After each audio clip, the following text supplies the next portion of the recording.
Gentlemen, one short report with the sessions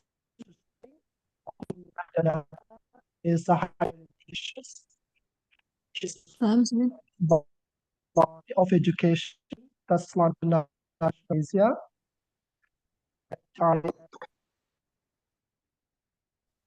Asia starts and we saw very much for this and invited guests and to begin with talk about looking to have our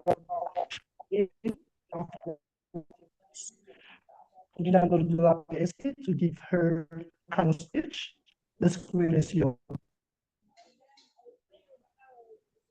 Thank you very much, Moderator, Furqanul Hakim, our PhD students. I hope my voice is clearer than, I have better connection than you. Bismillahirrahmanirrahim. Assalamualaikum warahmatullahi wabarakatuh.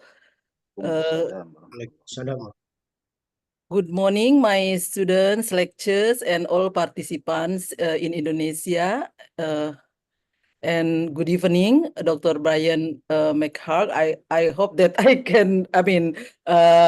pronounce your name correctly, the speaker for this public lecture today, and Dr. Megan Hewitt, the Executive Director of AIFIS, the American Institute for Indonesian Studies. Yeah. First, I would like to thank AIFIS for supporting this event. Especially, I would like to thank Pak Anas Bentari from AIFIS and Ibu Tati Wardi from the Faculty of Education, Universitas Islam International Indonesia or Indonesian International Islamic University, or we can call it a triple IU, who have made our connection and collaboration possible. And this is the first public lecture in collaboration with AIFIS, American Institute for Indonesian Studies. This event started from the email that Ibu Tati forwarded to us from AIFIS, which offered support to connect American academicians with Indonesian scholars. We, of course, enthusiastically responded to this call for proposal application to host American scholars. And from that time, we have listed a number of American scholars to give a public lecture, not only for our students and lecturers, but also for public audience. Bahasa Inggris lancar, longgar lokat kuningan. We have circulated this event to our networks and via our website in order many people can take advantage and learn from Dr. Brian MacHarg's lecture. And I also know that AIFIS circulated the information about this event via its social media. Thank you, Pak Anas. And for those of you who are new to Triple IU, our university, we are a newly established university started to operate in 2021. So it's almost 4 years now. And Triple IU has 4 faculties, the Faculty of Islamic Studies, the Faculty of Social Science, the Faculty of Economic and Business, and our faculty, the Faculty of Education. And Triple IU is one and the only one of the national strategic program in Indonesia in the field of education, while the rest are mainly in the infrastructure. Please mute those of you who do not speak yet, okay?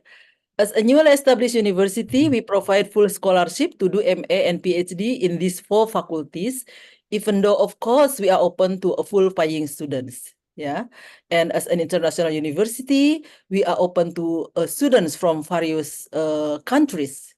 Yeah, our current students come from Indonesia, of course, and Afghanistan, Bangladesh, Turkey, Pakistan, Gambia, Nigeria, Tanzania, Philippines, Thailand, and Mexico.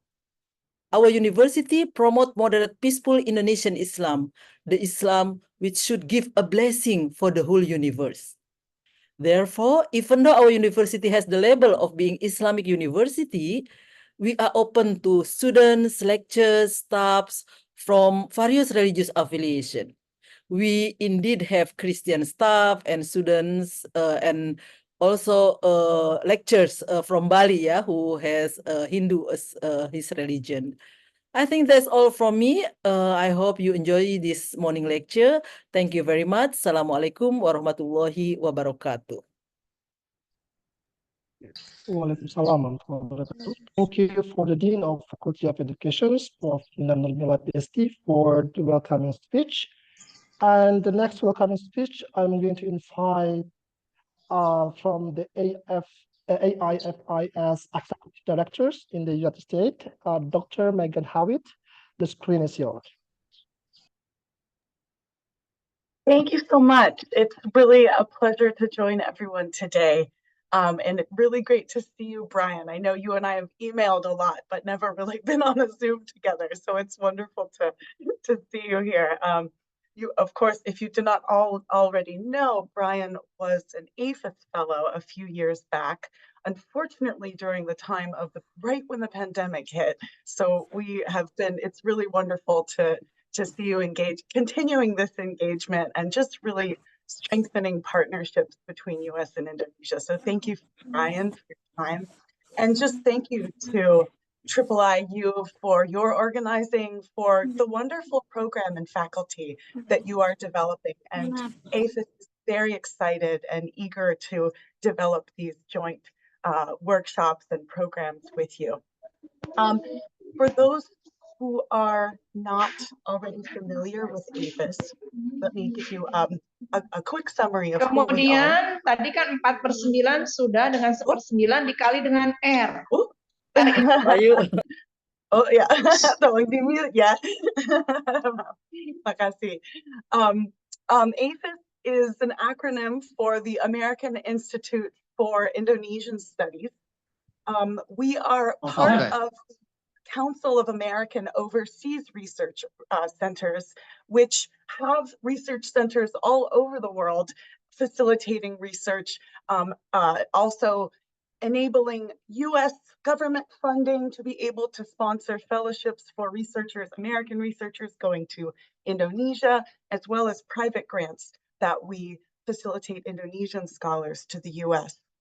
AIFIS is a nonprofit organization, though we are represented by an affiliation of 39 university institutions in the US who have all invested interest in supporting research on Indonesia and the development of Indonesian studies, very broadly defined across a wide range of disciplines. AIFIS offers a variety of programs in order to facilitate research dialogue. These include, as I mentioned, our research fellowships, public workshops like these, which I have to say are kind of our bread and butter. This is sort of the heart of how research connections get made, how dialogue is continued among our networks. And what a wonderful time that we can be meeting on Zoom across so many time zones, even though I would love to see you all in person. So AIFIS works in this area in terms of supporting research exchange. And these kinds of workshops, like I said, are just a really wonderful platform to bring people together who may not otherwise be in conversation with one another and develop research dialogue with one another. One final note, I would like to invite you all to extend these conversations in our summer conference on Indonesian studies, which we convene in June. It will be June 18 through 22 this year. And we also keep it an entirely virtual conference so that we can bring together many American and Indonesian and global scholars in conversation. That conference, at the moment, the period for abstract submissions is closed. So I welcome you all to submit in the conference next year, but please come join us, attend the conference, see what it's like, meet scholars from around the world. With that, I just want to thank you all for this moment to share a little bit more about AIFIS. Thank you for your efforts in organizing this event, to Brian and everyone at IU for all of your work in making these kinds of global conversations possible. Thank you.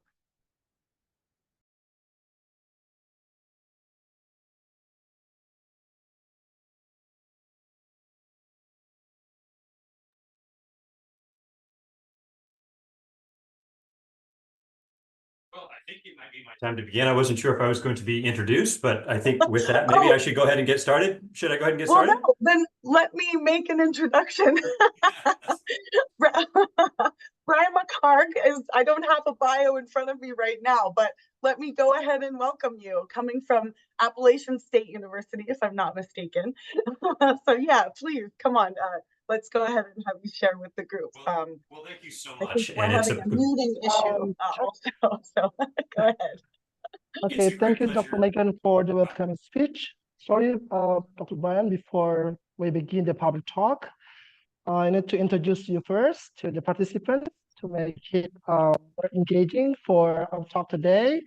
Okay, we have Dr. Brian MacHarg for our public speaker for today. And he is the Director of Academic Civic Engagement in the CETLSS Center for Excellence in Teaching and Learning for Texas. And he works with apps support integrations of service learning and other experiential educations into the curriculum. And he also teaches classes on service, civic powers and educations, and taught numerous courses abroad. And also actively involved in international effort and served as the co-directors of the Mandela Washington Fellowship at Upstate from 2016 to 2022. And he regularly gives talks on service learning, civic participants, and sensitive to international audiences, or part of the U.S. Speakers Program of the U.S. Department of State. And for education, his PhD is in education from Howard University in Miami, Florida, where he focused on the ethical implications for international civic engagements. Without further ado, we welcome Brian MacHarg, PhD, to give a pop talk. Well, thank you so much for the introduction. And I have a number of thank yous to give, but I'll be brief. And most notably, I am in great gratitude for AIFIS for the opportunity to begin to think about this subject of KKN and its importance, not just to Indonesia, but to the world. And I also had a wonderful partner, a research partner at Venus University, Professor Ajang, who sort of guided me and helped me, particularly through the Labyrinth research visa process. My story was challenged through the circumstances of COVID-19 in 2020. But I had been, Indonesia has held a place in my heart for some time. And I was interested as I began to learn about this topic of KKN that my impetus for wanting to study it more was that I felt that it was a story that needed to be told, particularly in the West. And I feel a little reluctant tonight to be talking about talking to Indonesians about an important aspect of Indonesian culture. You all have far more things to tell me about this topic, and you could share potentially your experiences with it when you were in university, the good and the bad, potentially the ugly of it, what your perception of it was, or what your experience with it was.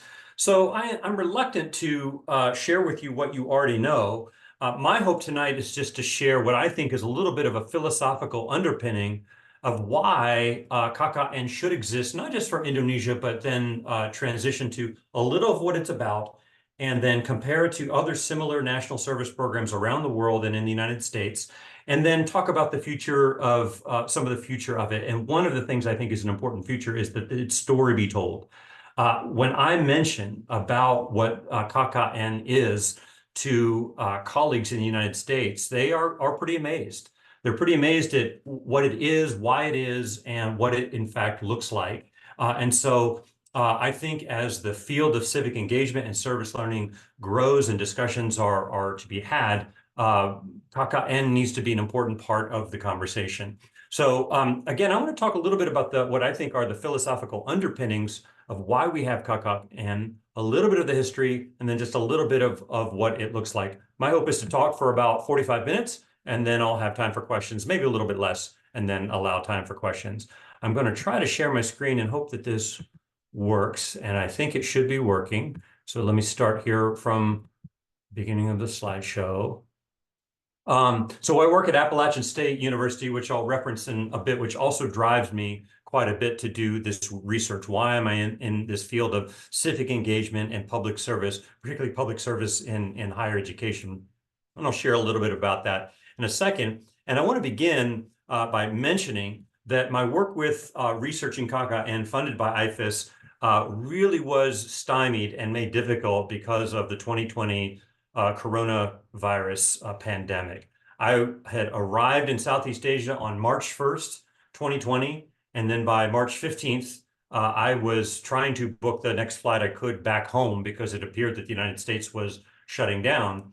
So in the context of thinking a little bit and beginning to talk with people about KKN in Jakarta and Semarang and elsewhere, I had ever present in the back of my mind this new pandemic that was beginning to weigh on all our minds, and we didn't know what the future held. So with that in mind, maybe it's fitting that I begin with a story of another pandemic that existed at one time. There was in an ancient and distant land a horrible disease that ravaged the countryside, far worse than the coronavirus, far worse than COVID-19. In fact, this disease, it was said in the story, the people had never experienced anything so hideous or so deadly. It was said that those who got this disease always had the same symptoms.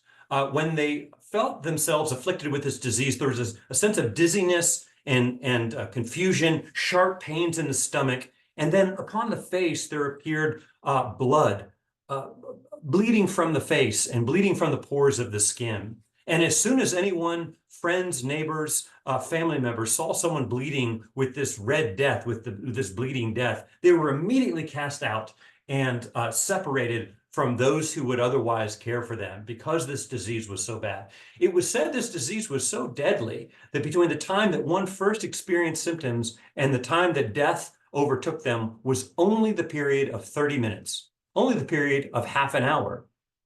But the leader of this country, Prince Prospero, he was undaunted and he was a little bit arrogant. And he decided that instead of succumbing to this red death, he would call to himself 1,000 of his wealthiest and closest friends, and they would spend their time in social isolation, in lockdown, in the high walls of his castle. And because this disease was so deadly, his wealthy friends thought this was a great idea. Why not spend the time of this horrible pestilence within the comforting walls of this high castle? And so he called to himself 1,000 of his closest friends, and he called for the royal welders to come and seal up the gates so that no one could get in and afflict them with the Red Death. But at the same time, no one could escape his castle either. Now, Prince Prospero was an unusual man, and it was said that during the 6th month of the seclusion, 6th month of the time of this disease, when so many people were dying outside the high walls of his castle, he decided to hold a grand masquerade party. And this was a costume party, a party in which people wore masks and disguises. Some costumes were funny costumes, and they elicited great laughter from the participants there. Others were frightening costumes that elicited gasps and shouts of fear from the party goers. Others were fancy costumes, and people walked around with little masks pretending they didn't recognize the other person. It was said that this party took place in an unusual part of Prince Prospero's castle. It took place over 7 chambers, 7 rooms of his castle, and each room was uniquely decorated. The first room, it was said, the easternmost room, was decorated entirely in the color blue. Blue paint on the walls, blue tapestries hung from the walls, blue carpet on the floor, and even the window that let in the fading light was stained the color of blue. The second room was very similar to that in the sense that it was decorated entirely in one color, but not the color blue. This one was decorated entirely in the color purple. The third one was like the first two, except it was decorated in the color green. The fourth was decorated entirely in the color orange carpet on the floor, orange paint on the walls. The fifth one was white. The sixth one was violet, sort of a mature color purple. And the last room, the 7th room, the westernmost room, was a little bit different from all the others. That room was decorated entirely the color black. Black carpet on the floor, Black velvet tapestries hung from the walls and seemed to silence all conversation. Black paint on the walls. And the only thing in that room that was not the color black was the window. And that was stained the color of crimson, the color of blood. It was said that in the seventh westernmost room, against the westernmost wall, there stood a large ebony clock. And this clock emitted such a tone that at the top of each hour, when it let out the number of the hour, it could be heard throughout all 7 chambers of Prince Prospero's castle. And it had emitted such a tone that everyone stopped what they were doing. The musicians would stop playing, the dancers would stop dancing, the conversation would cease, and everyone would listen to the chiming of the bells at the top of each hour. And then conversation would pick up again, and the music would start playing, the dancers would start dancing, and the party would continue until another hour when the clock would chime again and everyone would stop. During those times, people would prefer not to think, actually. They wanted to enjoy the revelry of the party because outside was this horrible disease. Inside was a place of comfort, a place of beauty, a place of wine. It was just after that clock chimed 12 times that there appeared in the easternmost room, the blue room, a person wearing a costume that was so offensive that it was too offensive for that party, even though there were some frightening costumes that people displayed that evening. It was said that someone had gone into the party wearing the costume of someone afflicted with this horrible disease that was outside the walls of the castle. This was a terribly offensive costume to wear. And all the party goers shouted in offense to see a person wearing this mask of the Red Death, this costume of this horrible disease that was outside the walls of the castle.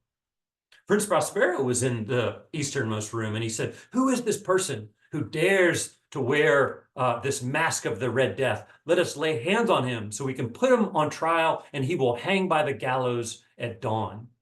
And so he went to capture this person wearing this costume, this mask of the Red Death. But for some reason, this person wearing this mask was able to slip through all the partygoers in the easternmost room, in the blue room, and move on into the purple room, from the purple room into the green room, from the green room into the orange room, from the orange room into the white room, from the white room into the violet room.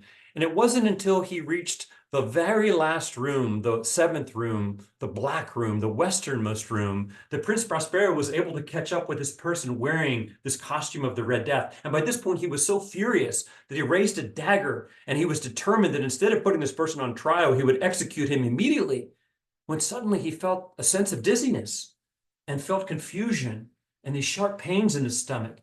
And he looked upon his face, and he realized that he was bleeding. And the knife fell from his hand. And of course, within a period of 30 minutes, Prince Prospero died, as well as all 1,000 of his partygoers, and all 7 chambers of his great hall and great castle fell silent. Silent except the chiming of the large ebony clock. Now, this is a story by American author Edgar Allan Poe from the 19th century. It's a very famous story. Many American students are called upon to read the story when they're in secondary school. I had to read it. And I like to tell the story in the context of higher education, because I would suggest that the modality for many centuries in both Eastern and Western education was a little bit like Prince Prospero's castle. Education was a place in which we ensconced ourselves in the high walls of higher education, in the high walls of our campus. Outside the walls of our campus were the problems of our society, the Red Death, so to speak, that rages furiously on. Inside, we indulge ourselves with the theory of ideas and the beauty of art and music, and sometimes on some university campuses, wine, outside of those problems. But I would suggest that civic engagement and service learning calls us to think about the problems of the world, because the reality is the problems of the world are going to come to us as much as we try to escape and hide from them in the high walls of our ivory tower. And so CACA and service learning has an important role in higher education to play. Now, I work at Appalachian State University in Boone, North Carolina. We are in the Appalachian Mountains of North Carolina. And if you were to ask most Americans what they think about Appalachia, what do you think about the Appalachian region and Appalachian culture? Probably the view would not be that flattering.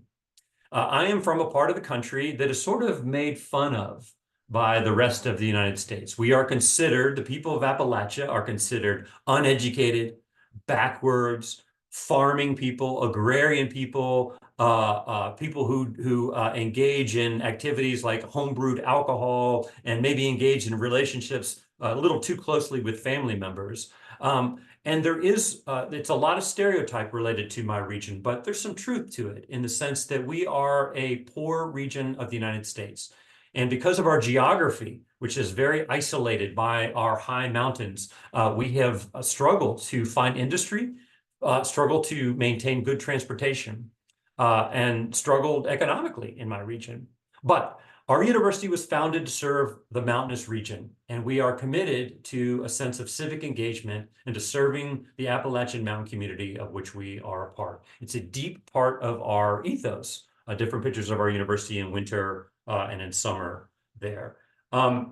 What I tell my students, maybe something, and it's a value inherent within KKN as well, is I give a simple illustration to my students, which is, can you imagine if within our town of Boone, if one day a physician is walking down the street, and if next to her, someone has, suddenly feels sharp pains and falls over with a heart attack.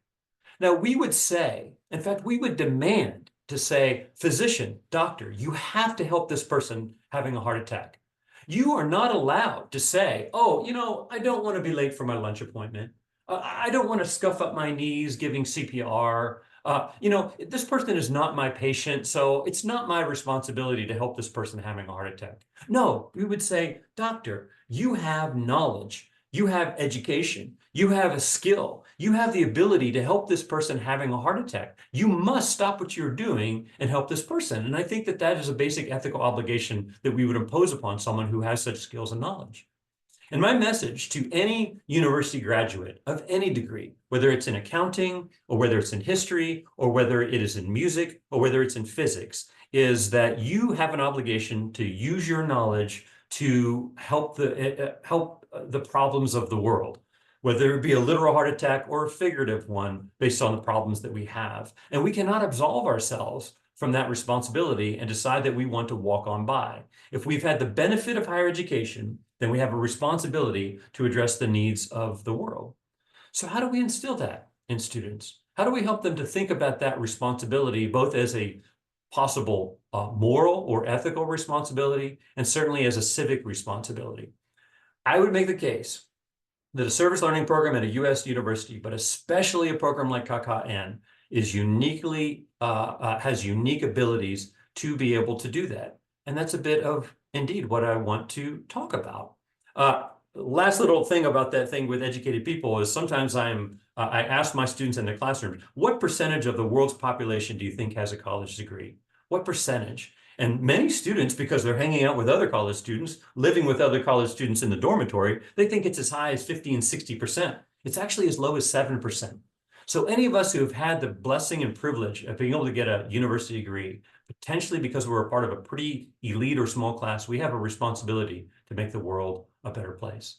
So how do we instill that? So we want to think a little bit about ethics. How do we instill ethics and civics in the lives of students? When we think about ethics in our education, some theorists have thought about, well, we can think of our ethics in terms of autonomy, community, or divinity. That is, our ethics typically go along those lines. What is my individual responsibility to myself and my own personal virtue or ethics? What is my sense of a community? That is, what are my community values? Because our community very often determines, what is right and wrong in a given community, and that varies from community to community. One Christian theologian said that your ethics may vary from community to community. We can be sure that every community has ethics of one kind or another that is instilled within a given culture. And then there's a relationship to the divinity. Now, I work at a state university, a government institution, and KKN is within government institutions. But that doesn't mean that we can't think about that which is bigger than us and something to give ourselves over to that is bigger than us. And maybe that's a sense of justice. Maybe that's a sense of patriotism. It could be a sense to an adherence to one's faith or religion, but it could just be something bigger than oneself. In my last institution, we call that the self, the state, and the transcendent. And in our general education, we looked at the breadth of great ideas and great books throughout history. And we challenge students to think about the self, the state, and the transcendent, and to which of those, in what way do each of those give ethics? In what sense am I true to myself as an individual? To what extent do I have a responsibility to my community or the state? And to what extent do I have a responsibility to the transcendent, whether that, again, be a formal religion, or whether when you go walking in the woods and you feel like Wordsworth or Emerson or Thoreau, three Western writers who spoke about nature, how something bigger than themselves, the bigness of the environment and the natural world of which they're a part, the self, the state, and transcendent. We can think about ethics in other ways, and this leads us to civic engagement as well. Kohlberg had a theory of ethical development where we develop throughout the course of our lifetime, moving from self-interest and sort of not wanting to upset our parents, our mother, our father, to a sense of established rules as a sense of fairness, to what could potentially be a social contract. I help you, I help me within community, to various convictions that we have. Kohlberg noted that the last stage of ethical development typically took place in 18 to 22 years old, the average age of many university students. That is, we are beginning to form or finalizing our ethics during our university years. So programs like KKM and civic engagement come at the right time. They come at the right time. Now, there's all kind of critiques of Kohlberg. I've got this angry-looking monkey looking around the corner, looking at Kohlberg, such as Carol Gilligan, who was worried about the lack of empathy. She thought it was very gendered, and it was mostly male subjects that Kohlberg had studied. Was it culturally bound? That is, do these ethics apply across cultures? Maybe, maybe not. And then Jonathan Haidt recently came out with a sense of like, well, our real ethics often come from our intuition, and then we apply the ethics to it later. So he had critiques of Kohlberg. Jonathan Haidt from NYU has written a famous book about our moral foundations that we may want to instill in young people or university students, in which we valorize care, fairness, loyalty, respect, and sanctity over harm, cheating, betrayal, subversion, and degradation. Others have been added to Haidt's ideas of that we value and want to instill liberty, efficiency, and honesty versus oppression, waste, and deception within young people, and certainly university students. Is the university a place in which we can help promote good action? So a little food for thought this morning is the ethics. If ethics is the practice of right or good action, how can Indonesian higher education help students to develop their ethical muscles? How do we help them develop that? How do we help them to practice it, right? I always say, regarding university students, I don't expect you to solve the world's problems now, but I want you to get some practice at it, right? Build those ethical muscles through programs that do send you out for months at a time to a rural island community away from Java that's not your home, and begin to practice it, because 10 or 15, 20 years from now, the problems are going to be different. But we've helped you practice those muscles a little bit and thinking ethically and doing good. So how can we transition from not just moral behavior, but civic behavior? And Michael Schutzen wrote a great article called How Do We Learn to Be Civic? So how do we learn to be civically engaged? And I've got children here, but I would suggest that it applies to university students as well. And I would definitely suggest that KKN follows each of his four areas of how we teach others to be civically engaged. He posits four ideas. I'm going to add a fifth one that I think is prevalent with KKN as well. First, Schutzen says that the primary area in which we learn, especially as young people, to be civically engaged is through our everyday life. Now, I have pictures here of two American families, and these parents are doing something very, very important with their children. You see these two little adorable girls. They're hanging out with mom and dad on a Saturday morning, and I'm not precisely sure what they're doing, but it looks to me like they are engaged in some kind of fundraising activity for some charitable purpose in their community. It could be that they are engaged in a school activity or a charitable activity that needs snacks of some kind, but that's not the point. The point is that the kids are along. Similarly, over here on the right, I think this family is feeding the homeless, or feeding needy people, or maybe feeding the elderly. And of course, the children have come along. The children don't have a whole lot to add or contribute, to be honest, but it's important that they're there. We learn by watching. We learn through our everyday life. We have to mentor young people and young adults if we want them to be civically engaged. Schützen uses the practice that takes place in most American schools, that on every morning, this happened for me growing up, is every morning right before the school day began, we all just stand by our desk, put our hand over the hearts, and say the Pledge of Allegiance to the flag. I pledge allegiance to the flag of the United States of America and to the republic for which it stands, one nation, under God, indivisible, with liberty and justice for all. Now, I said that pledge pretty much every day, or I heard it said over the loudspeakers every day as I was growing up. And Schützen makes the point that maybe this isn't bad in our public schools, in our government schools. These children of this age, they have no idea what the concept of indivisibility means, what the concept of liberty means, what the concept of justice for all means. Those are things that'll be contested over the course of their lifetimes, right? Trying to determine precisely what that means in a democracy. But we begin to show them and give them the foundation through practices of our everyday life to inculcate those habits in them. And then they can go to inherit them later when they have a better and more mature understanding of what the ideas of liberty and indivisibility and justice actually mean. Similarly, we see it through things like this. So here's a woman in America, and this is very typical outside public schools. This woman is helping the children cross the street so they can get to school safely. They want to stop traffic to make sure that the children aren't hurt by oncoming cars. She's doing something else, which is demonstrating to the children that she is an authority figure. She is one of the law, and she is friendly and has their interest in mind. And that could be a debatable topic. But nevertheless, those lessons are important in what the children say outside the formal education, what is seen in everyday life with regards to our democratic values, that the democracies that we serve and live in, we begin to have some level of respect for those institutions and systems at a young age by seeing things even as subtle as this. Or maybe we see things, we want to help students or young people be concerned about the environment. So it just becomes a natural part of their environment to have recycling and throw your trash in a trash can, right? You see it every day in your classroom. Your everyday life, what Rousseau in his Reveries of a Solitary Walker would call the habits of virtue. That is, how can we practice the habits of virtue throughout our daily life and we act in a way that leads to reality. So I have here a picture of a couple out on a romantic date, right? They're enjoying each other, at least they appear to be, right? You know, I have been told that if you are having a hard time, and sometimes this happens when you're in a marriage, sometimes the marriage becomes a little stale, becomes a little difficult. And I've been told that if you go to a marriage counselor, sometimes the advice that they will give you is just, well, just act like you love each other. You might not feel it, but just act like you do.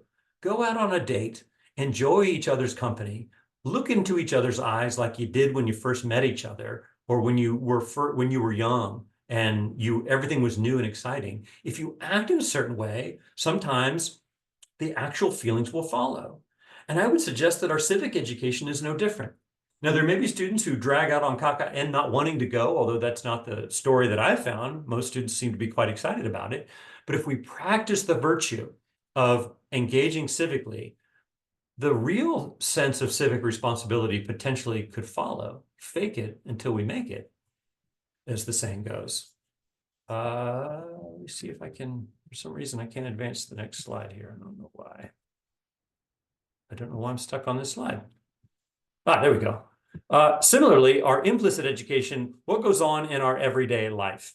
We say some things sometimes, but sometimes we say some things explicitly, but our implicit education, that is what we see, it does not always match up. Oh, we welcome those with disabilities at our company, at our organization, in our society. But then we have things like this man trying to get into a building and he can't because the stairs are there and he's in a wheelchair. Or this woman walking down the streets, and look at all these obstacles that are in her way, or the dangers that are in her path. Do we really care about those with disabilities if we make a society in which it's difficult for someone with a disability to function? What we say and what we do can sometimes be very different things. And Schützen would say that in our everyday life, we have to model what our highest order of civic life and civic responsibility, what we want it to be. So how can we help students in our universities actually go out there and practice a sense of civic responsibility? So food for thoughts. What do students see in the everyday life of our universities? What is the implicit curriculum of our universities? We can say one thing, oh, Appalachian State, we value this, we value that. But if I were a deaf person and walked around my campus, would I see those values with my own eyes? Would I see them being practiced? Would I see anywhere within the life of my university a sense of civic responsibility, that our education is for a reason, it's for a purpose, it's for the betterment of humankind, it's for the greater good or the public good, or a sense of civic civic cohesion, whatever the case may be? Can we see those programs? And yeah, I make the case that KKN does that.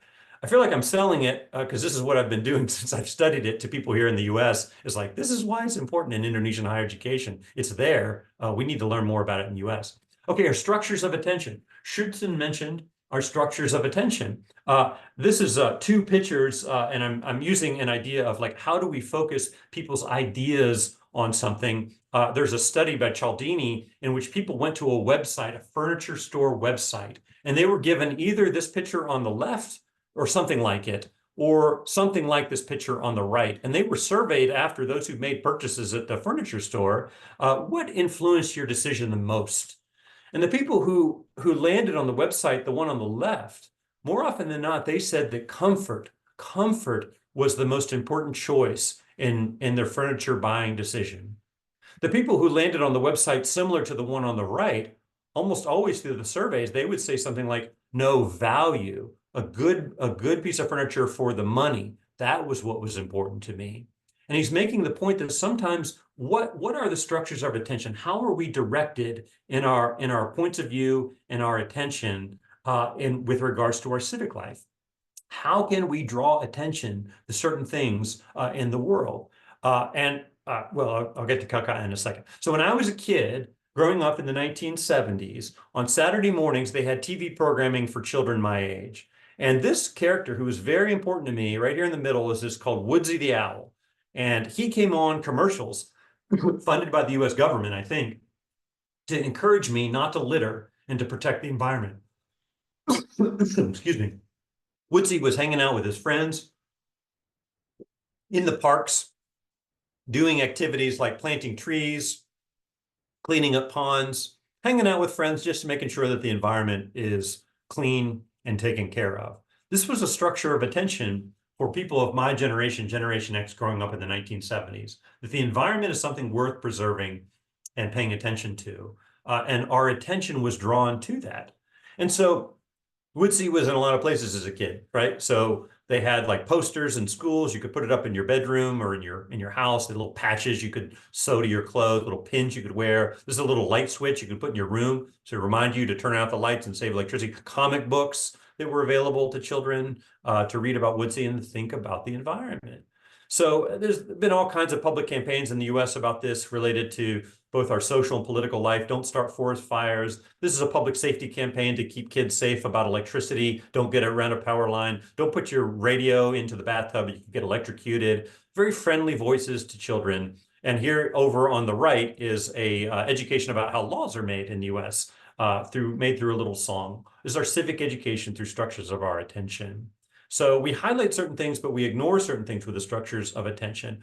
I would make the case that what issues in Indonesian higher education are we highlighting or prioritizing, and what's being ignored. Now, I would say that one of the values of KKN is that it highlights this important aspect of civic responsibility as a part of one's education.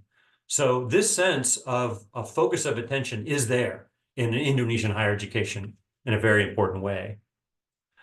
We have moments of unity also that can be helpful to our civic life, our shared enterprise. We've had moments in our American history that have brought us together, sometimes for the public or civic good. 9/11 happened, brought us together. In fact, Schützen's work was published in 2003, right after 9/11, when people were talking about our sense of civic responsibility after we had been hurt so bad. December 7th, I think 1941, 1940, we were attacked in Hawaii and Pearl Harbor, entered us into World War II. But then there are good times as well. We landed on the moon and felt very proud about that, a strong sense of civic pride. There's a TV show in the early 1980s that just about every single American who owned a TV watched. It was called MASH. And everyone watched that show when we won the Olympics against the Soviets in 1980. And even recently, like every American during the time of the Super Bowl comes together over the Super Bowl. It's a time of sort of national unity. And this year it's like Taylor Swift. We're crazy about Taylor Swift here in the US. Oh, is she going to run out and is she going to make some political statement? Is she going to get proposed to? Well, everyone's talking about it, right? So Schützen says we can use these moments of national unity, whether they be tragedy or good things, to bring people together. And this is a way in which we can promote our civic life. Sometimes this happens through times of difficulty. And I'm trying to, again, having a hard time advancing the screen. I don't know why I can't advance. Sometimes it does this to me. Huh. Let me stop share and see if I can go back to advance the slide. Okay, there we go. I hope I don't have to keep doing it this way. Boop, boop, boop. Yeah, so even during times like this, when we have a snowstorm in the US, we tend to come together as neighbors during these unifying moments of the weather. And we check on our neighbors. We make sure our neighbors can get out with their car, whatever the case may be. Those are our shared enterprises. We've had other campaigns related to difficulties that we faced in the US that we've unified over shared important issues in the US. So food for thought. What things or events bind all Indonesian university students together? And how can these shared enterprises be used to promote public service? So is there a sense of unity within either the country or through an event that could bring people together? And then there's a little bit of the history of KKN, which I'll allude to here in just a little bit. Fourth, Schützen says we have to have a civic infrastructure. And certainly the infrastructure of KKN is in place in most universities, at least how I found it. Now, Schützen talks about we want our citizens to participate in a democracy. We want them to vote.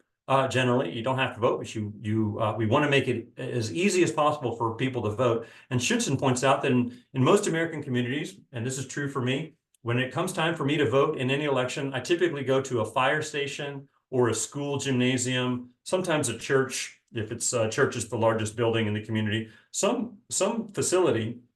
And I'm greeted by usually an elderly, low-paid or volunteer worker who makes it very easy to vote. And I can vote within 5 minutes. Now, despite some of the rhetoric that's occasionally tossed around, it's in fact very easy to vote in the United States, and it's very accurate. And we have a certain level of confidence in that system because that infrastructure is in place. And so basically, Schützen's tool is if we want people to be civically engaged, we have to give them the tools and the resources to be able to do that. And that needs to be provided for university students. So we want university students to be civically engaged. We've got to give them the tools to do it. So with something as simple as littering in our streets, how, people pick up trash, is the infrastructure there for them to be able to throw it away?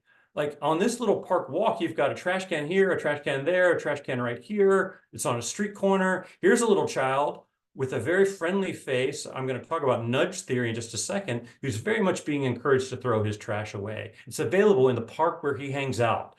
And then the places are taken care of and maintained through a basic infrastructure as well. So this relates to our civic life as well. So what tools can Indonesian universities provide for students and teachers to engage in service? And clearly the structure of KKN does that, right? It makes it, it's not easy for those who administer it, I well know, but it becomes easy for the students to have this experience in one way or another, to practice it. Because if they were to do these things on their own, it could be difficult. But the structure is in place in Indonesian schools to be able to do this. Now, there is nudge theory. I just made mention of it a little bit before. It's my last little idea, my fifth that I would add to Schützen's ideas of how we promote civic engagement among all citizens, young people, but university students in particular. Nudge theory is this idea that you could just move people along through some simple things like these little steps, drawing people to a trash can, maybe will help them throw trash away. This is the idea to combat this problem of public urination or urinating on the schoolyard. Like, so here is a latrine, and it's very cheerfully painted, right? Bright colors with, butterflies and soccer balls and trees. It's inviting, right? So I'm inclined to go use the restroom rather than engaging in public urination. I've been nudged in that way. But relevant to nudge theory, and this applies to KKN as well, is, and this is within the theory of Thaler and Sustain, is that, like, can we set the default behavior to the right one? That is, can we expect or require people to do the right thing? And maybe you give them the possibility of opting out, but if you require the right thing, people will often adhere to it. The picture I have here, for the reason I have this picture to the right, is this is very common. When I go in the US and I have to get tires put on my car, I sit in a waiting room. In almost every waiting room, automobile waiting room I sit in the United States, a TV is in that room and it is blaring. It is loud and it breaks my concentration. Now, in this picture, this woman is not interested in the TV. She would like to read a book. She's trying to read a book. This man over here, I don't know what he's doing. He looks like he's on his phone, but he's not interested in the TV. Maybe he's trying to catch up on emails or text or reading the news or catching up on something on his phone. But neither of these two people are interested in this TV. Why isn't the default that the TV is off? And if they were to want to turn it on, it's available to turn on. But instead, in many waiting rooms and automobile shops in the US, the TV's on whether you want it on or not, and it's kind of annoying. And so can we set the default behavior to be the better one? In this case, to have the TV off. So people can enjoy themselves, but it's available if they want it on. So, maybe we can make organ donation just accepted on your driver's license, and you opt out of it if you don't want to do it. A retirement or charitable funds automatically deducted, but you can opt out of that if you want it. You have to engage in KKN as a student, and maybe we don't think it's a good idea for you to be able to opt out, but we've made it a part of your, we sort of made it the default, right? The default behavior that you have to do this. Because it's the right thing to do, the good thing to do. And so more and more in our society and in our higher education, can we set the right behavior to be the default behavior rather than just asking people to join in voluntarily? That's the difference between US and Indonesian civic engagement. It's typically civic engagement in the US for many students is just an option, right? But KKN makes it the default behavior, which I like. So I love Indonesia. I've been there several times and had this opportunity. This goes to the story of my work. So I had the pleasure of first going to Jakarta in 2004, immediately after the earthquake, and then traveled there several other times. I was there for quite some time in Samarang in 2012, working with the university there and a botanist colleague of mine related to mangrove issues, trying to protect that. We all kind of good reason to preserve mangroves and so on. So I've loved bringing students and collaborating with Indonesian scholars and students while I was there, and I just became very excited about the opportunity offered me through AIFIS. So I was more than overjoyed to be able to have the opportunity to go and to learn and study more. And I first went in 2019 to get my visa secured, not an easy process, and then was excited again to arrive on March 1st. And soon began to have everything shut down. And so my work became very, very difficult. And I would suggest it's rather incomplete in the sense that I began to collect the story and the history, which is what I desired to do, to begin to understand it. My ultimate hope was to be able to share the story of KKN with colleagues, mostly here in the United States, but elsewhere around the world, which are shared a little bit. And I have had the opportunity to do that. So my work started, but was really stymied, and then I had hoped to get back, but I had sadly wasted a bunch of money on the first 2 trips to be able to do it further. So I've had to do it from afar. I had the pleasure of being in Indonesia just for a couple of days 2 months ago, but barely had time to pursue it further. I was kind of on my way back from India as it was. So we know about KKN 2-month commitment. Vast majority of placements are rural. Some are before December graduation, expanding into Malaysia and the Philippines. And it does differ from US civic engagement in a number of ways. But I think this important commitment and serious time of students is one of the things that differentiates it. When I talk to my university leaders at App State, I was like, can you imagine if we required students to do this before they graduated? And their kind of joke was among my colleagues, like there would be a revolt. They wouldn't do it. Like this commitment that Indonesian students have is pretty remarkable, but it's also taken on, from what I understand, by most, not all, but most, with a certain level of joy among a number of students, and certainly the learning is described. Some authors have, questioned it in the early days, questions purposes, value. Is it intellectual to do physical projects? What do we learn this? These are often critiques of civic engagement. do we worry about importing our implicit curriculum? When we get kids from the city and they go to the rural areas, are we importing different things? And I always tell this with students that I work with when I take them to different places, like, people are watching you. Think about how you behave, especially if we go abroad. Like, if we go to a different country, we become immediate ambassadors for yourself, for your school, and for the United States. And so we need to think about the social effects as people watch us and we work with smaller rural communities. And there could be cultural differences indeed. Some recent events have sort of drawn into focus, and maybe this is some of those sort of collective events that Schützen was talking about, the 2006 earthquake, the eruption. And I'm very interested to know how COVID-19 has affected KKN. And then there's a movement more into thematic KKN and making it surrounding the majors, which I think is an exciting idea as well. Talking in very broad terms here. I have a video here. I think in the interest of time, I won't be able to show it, but it talked about, highlight some of the thematic forms of KKN that are taking place. So I wanted to spend a little bit of time because I think it's important. I do think that KKN has a message to share with the rest of the world, and certainly with the West, about what is going on and the benefits of it. We have our national service programs in the United States. And again, I've lost my ability to advance. All right, so I don't know what the trick is. Let me go in here. Yeah, there we go. Okay.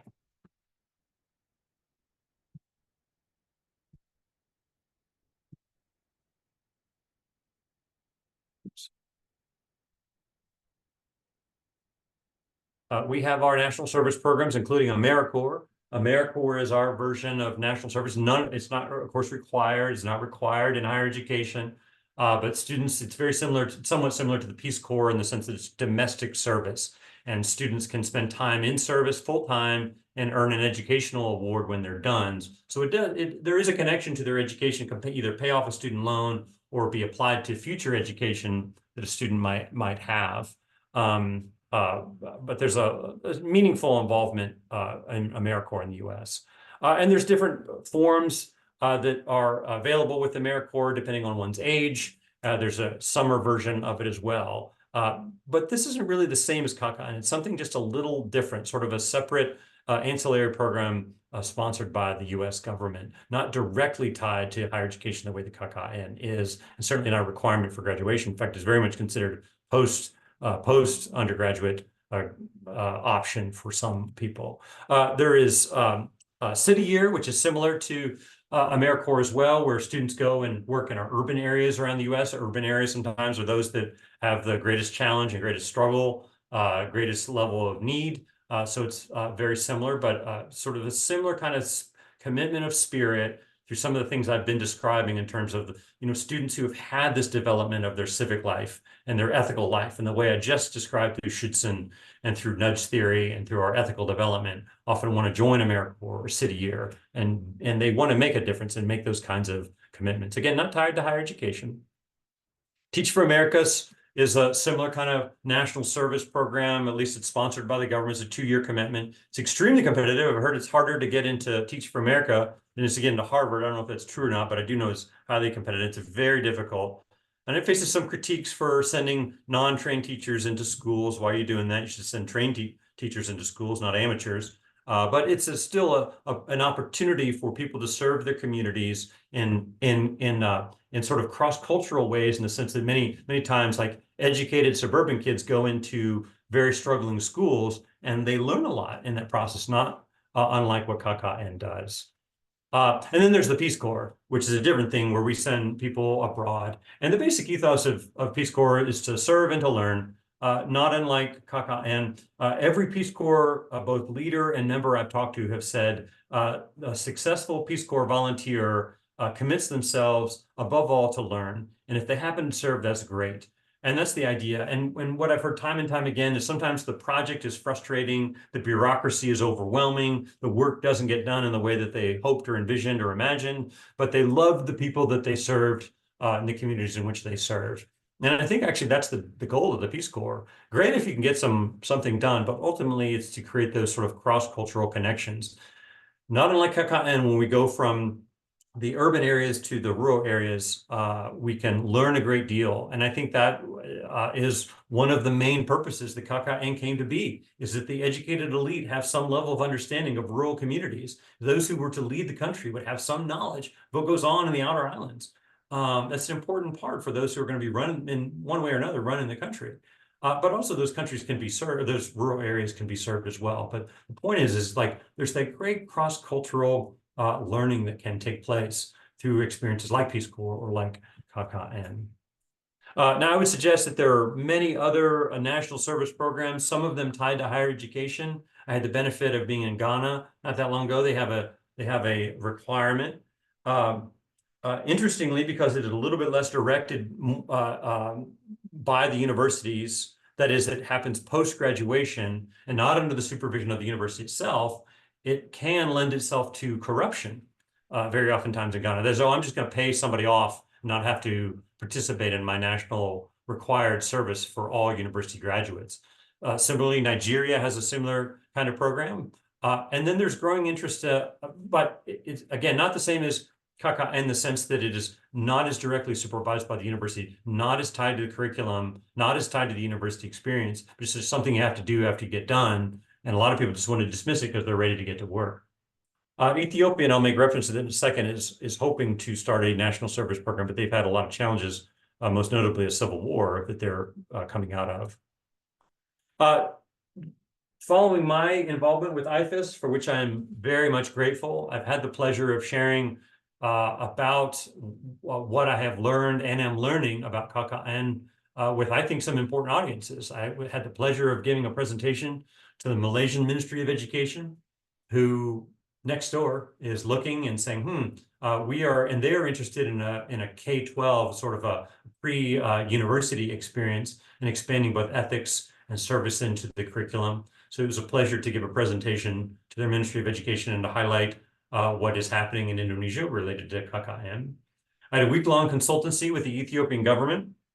So Ahmed Abiy, the prime minister of that country, has founded a new branch of the government. It's called the Ministry of Peace. And they are very interested in national service programs like KKN for a wide variety, but somewhat different reasons, very different reasons than how it came to be in Indonesia. One, they have a lot of much more pronounced ethnic strife, so much so that it's led to war recently between the Tigrayans and others ethnic groups in the country. But also many Ethiopians find themselves unemployed after graduation. And the hope is that national service could be a bit of an antidote to that. So different motivations that drive it, but the interest is strong. And it was a pleasure to spend a week in consultancy with the Ethiopian government, sharing what I, again, am learning about KKN and other forms of national service around the world. I had a presentation at the Ghana Institute for Management and Public Administration at the University of Ghana. And again, Ghana has its own interest in national services. They have a national service scheme, what they call a national service scheme. And they are interested in other ways to potentially change it or improve it. I mean, this was just a small group, but it was a pleasure to serve it. And then I presented to the leadership at my university and have shared it with others. So my interest in terms of future directions, I'm interested in finishing documenting the history and its values and interviewing others. I hope that that can be, again, COVID derailed me. And I've found myself with other responsibilities since, but it is a great dream and hope to be able to get back to Indonesia and finish this work. Any chance I get to get to Indonesia, I'm a happy man. I'm interested to know what the effects of COVID-19 have done with regards to KKN. I do not know, and I'd like to talk to people about that. To what extent was that a unifying or dividing issue, and how did it change KKN in Indonesia? Because everything I did was prior to that worldwide emergency. And then I think it should be promoted as a model to other countries, including those in the region, certainly those on the continent of Africa, but even others here in the United States and elsewhere that I think could learn to benefit from knowing about the history and its motivations. So that's just a general overview. I wanted an opportunity to share a little bit about what I thought were the philosophical underpinnings for an important program like this. And then again, spend a little bit less time talking about that which you already know in terms of the dynamics of how it looks and so on. I think that's for a different audience for me, and I share that where I can. So yeah, that's my last slide. And with that, I will conclude what I have to say, but I'm happy to talk or answer any questions that anybody anybody may has. And I don't know how this would necessarily go if someone's going to moderate it, but I'm happy to answer any questions that I can. Or guys, switch from thank you very much. And today, I just want to share information about our national movie products. One of the most popular environment data and the typography is try to work. It's already has been released in the Hollywood. We have to find on YouTube about the movie. It's clear and think about how actually I was in the education context.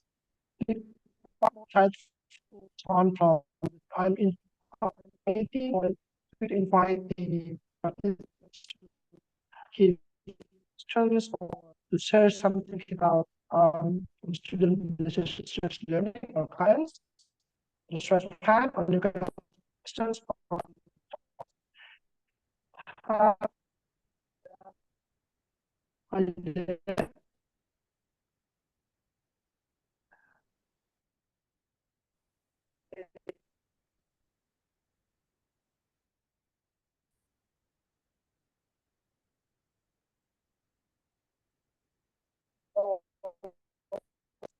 To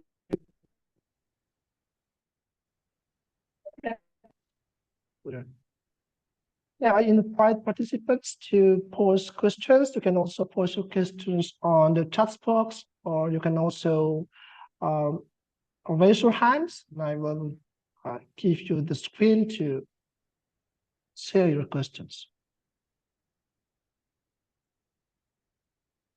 Okay, we have one question from the chat box, Dr. Ryans, and from Hazrina and Nisafitri, if you can see on the screen. How may one develop action program for CACA and community services? Sometimes I see individuals who develop programs for society without thoroughly analyzing the issue. The initiative was deemed unhelpful to the locals or the society.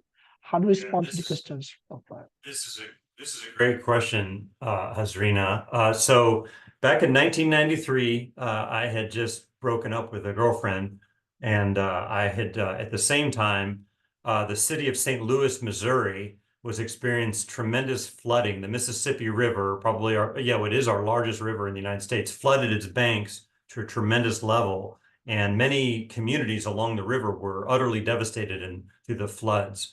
And because of my heartbreak, I was like, well, let me go out for a week and I'll volunteer. And I connected with a local, I think it was the Salvation Army at the time. And we were doing very difficult work on a hot August afternoon, very muddy, very stinky, very dirty. But we were coordinated through the Salvation Army, which is a charitable organization in the United States. They do a lot of emergency relief. And I'll never forget that one day there came a group of people who were there to help. And they had all loaded up a van and decided to come to West Alton, Missouri, and to near St. Louis, and to help. And within a matter of hours, someone had stepped on a nail, someone had fallen from a roof, and somebody else had begun to tear down a structure that the owner of that property didn't want torn down, even though it had been flooded. And so it illustrated for me very clearly the need for service to be organized and led in some meaningful fashion.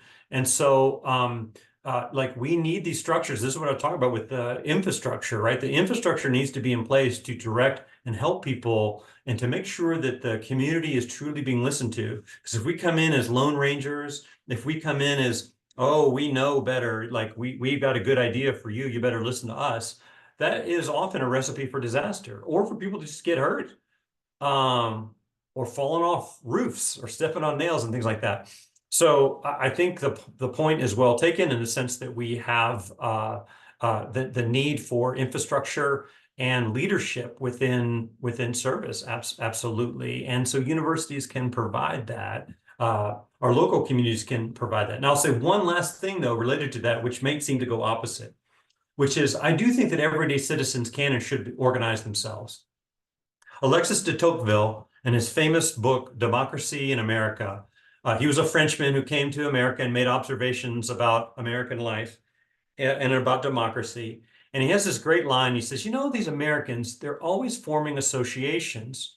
And what he was noting at the time was that there were many Americans coming together over a wide variety of issues. And he observed that there were people in America at that time, this was many, many decades ago, like 150 years ago, I forget exactly when the book was written. They were concerned about the growing abuse of alcohol in society. And so more and more societies were formed to be what they call the temperance movement, that is to combat this problem of alcohol in the US. But they were ordinary citizens coming together to organize and to discuss these issues. Sometimes religious people met with just healthcare people, and they came together in an association. And so that part is also that we need leadership, but it also shouldn't prevent everyday citizens from being willing to raise their hand and say, you know, I want to solve these problems. I'm not going to wait for the government. I'm not going to wait for some smart person. I'm not going to wait for this or that person to come along, but I want to help organize with my neighbors and others who are concerned about this issue, and we will provide the leadership to others. So maybe I'm giving two different messages there. One, we need leadership, but there's nothing stopping us and everyday citizens from being leaders to solve problems within our communities. That's a good question. Thank you, Brian. So we have another question from Umi Rohma.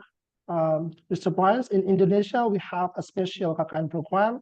It is usually conducted in time of disaster like earthquakes, COVID-19 pandemic, and so on. Do you have the same programs in American universities, such as from AIFIS course? Yeah, so what we have, at least in higher education, and this is fortunate, most universities, so we don't have something like a formal KKN program, which is required for graduation. That tends to go to the individual instructors, or sometimes some universities are known individually for having service programs. But most institutions of higher education around the United States do have a civic engagement or a service learning or a volunteer office where students can regularly get engaged and solve problems in their communities. Then when a natural disaster happens or a big event, the school is ready to respond. That's having that infrastructure in place. So I mostly work with faculty now, but in my previous institution, I was regularly working with students to respond to natural disasters that took place. I was in Florida, so we were responding to hurricanes. We responded to Hurricane Katrina when it hit New Orleans. We responded to tornadoes up in Alabama. Some disaster, when 9/11 happened, I was working on a university campus and students wanted to get involved in some kind of way. But the infrastructure was in place to respond to those disasters. And my view was like, I was just regularly involving students in local communities. And then suddenly for a minute, our attention was turned to this big event, and we would address that and then return in our daily lives or in our regular life to the usual work. So that wasn't episodic, and the structure was in place to be able to respond to those big things when they did happen. Yeah, good question. Okay, we still have another. Okay, we have 15 minutes left. Maybe if any participants want to directly ask questions, you can raise your hands and I will unmute for your mic. Or you can also post your questions on the chat box.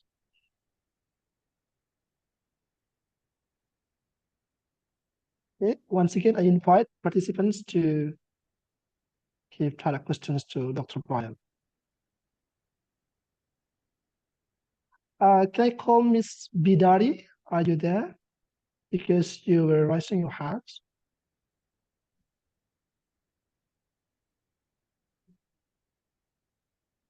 Okay, if maybe I have to post one question for your points, because this is also my experience as students in Indonesia. I experienced KKNs, not only giving contributions for the society, but I also learned very insightful experiences from the local community. And because what you have shared on your slide previously is all about how did you give the services for the community, but can you tell us about your points of view? Because I see the term service and learning is not only giving the service, but also you also learn something from the local community. This is what I experienced in my own KKN programs at the time back then.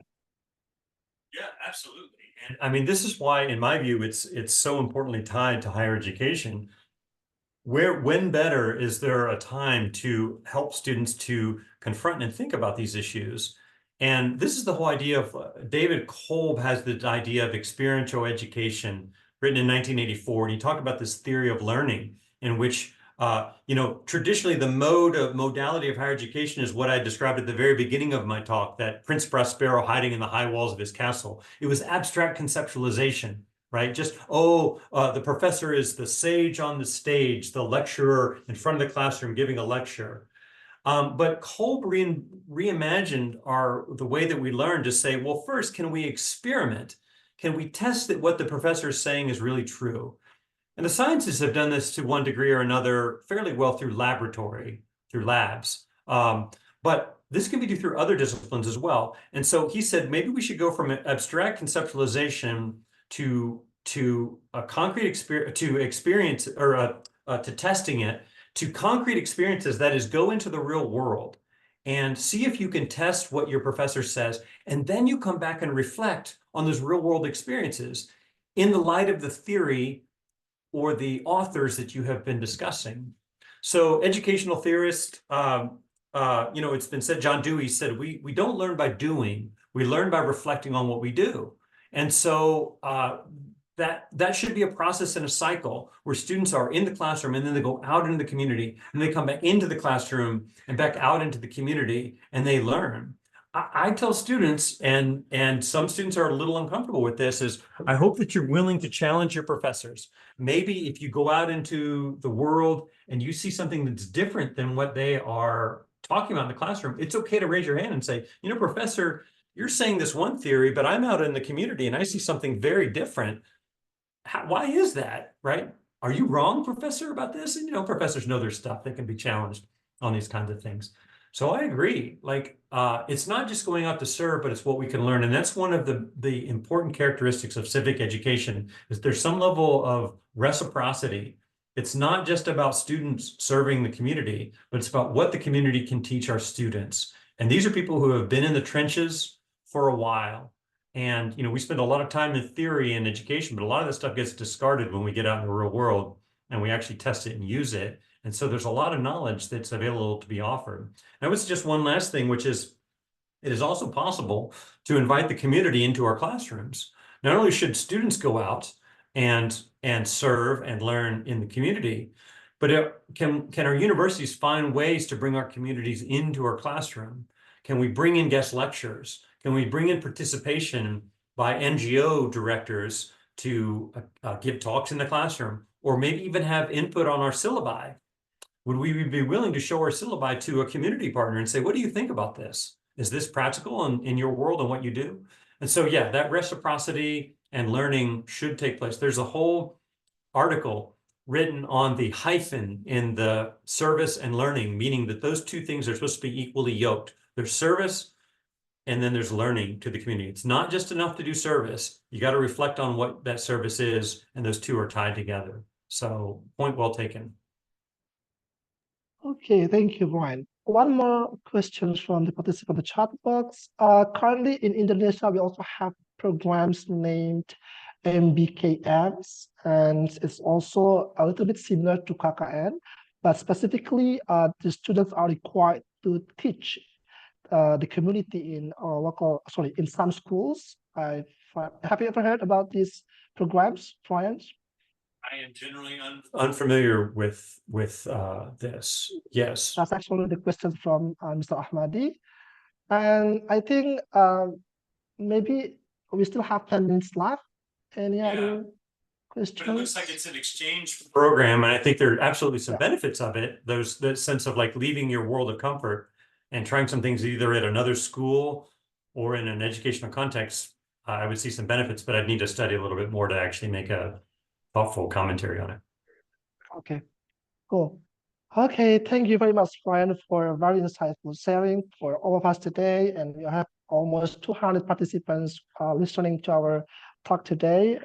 Thanks a lot for sharing. And on behalf of Faculty of Education, and I have to strengthen that the name of our university is Universitas Islam Internasional Indonesia. not UII, but UIII, because we also have different university name, UII. So keep in mind. And thanks a lot for all the faculty members and the deans of Faculty of Education facilitating us for this very important events. And thanks a lot for the American Institute for Indonesian Studies and the speakers and Miss Dr. Megan Howard for joining us, giving the welcoming speech as the executive directors in the United States of America. And thanks a lot for all participants. And see you next time. I close the public talk today by saying Alhamdulillah, Alhamdulillah Rabbil Alamin, Wassalamualaikum. See you next time. Goodbye. Thank you. Thank you very much, Brian. Also, Pak Anas Bentari. Nice to hear. Maybe we can have a photo together here. Okay, but this is like 16. Just a minute. I just closed the. Okay, I think this Afra or you, anyone, you can take a photos.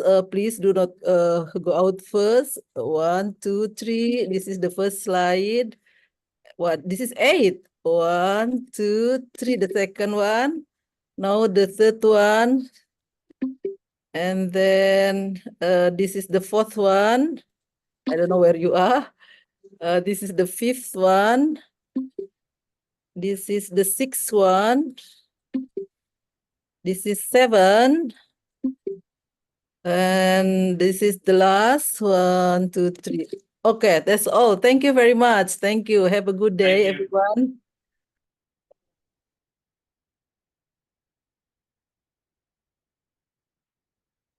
Okay, thank you.